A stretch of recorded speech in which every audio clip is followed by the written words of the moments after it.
want to give you the 3 biggest reasons we decided to go with galvanized steel in our production garden here at the homestead. Now for us, it was a decision between wood or steel, and we're going to break down for each reason why we lean towards galvanized steel. The first reason we went with galvanized steel was the simplicity of the construction. These all came in kits, and they had all of the hardware and even came with hand tools that you needed for the construction. Now, as a red-blooded American, I pivoted to power tools and socket wrenches, which made the job go a lot faster, but you could totally do this out in your front yard with the hand tools that are provided.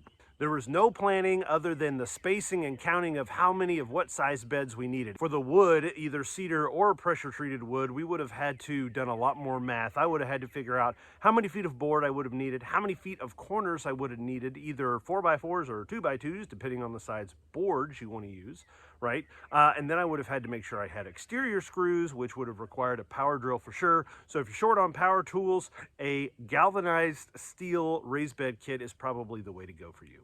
Now, I will say, when we did the math for treated wood or cedar wood versus galvanized steel, the galvanized steel beds were a little more expensive, but the second reason we still went with the raised beds is the long-term durability. These beds should last us 20 to 30 years, maybe even more if we treat them well, and it is a one-and-done installation, and that is what I needed. I got enough fires that I need to put out on the homestead. I don't need to worry about coming back to these raised beds for maintenance. For us, the extra price was worth the extra 10+ years of maintenance-free beds. Now, the last reason, maybe you were in the same camp as me, I was terrified of using treated lumber because of the arsenic. Cedar was going to be the wood option, but with further research, I actually found arsenic's no longer used in treated wood, and instead they use a copper-based material.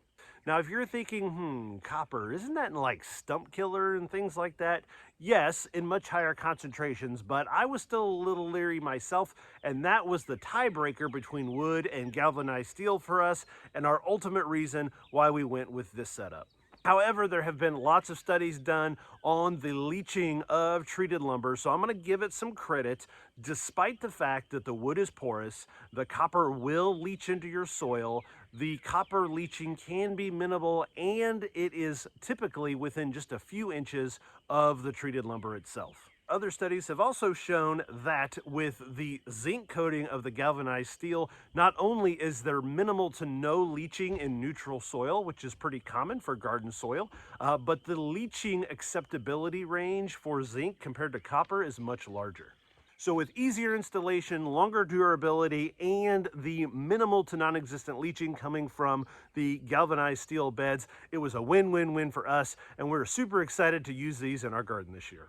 If you're watching this video because you can't play in the garden because it's frozen or there's still snow cover, I promise you spring is coming, and just like me this evening, you too will get to pet your onions, cabbage, and broccoli. But while you're waiting, go ahead and check out this next video from the Grateful Ambition Homestead.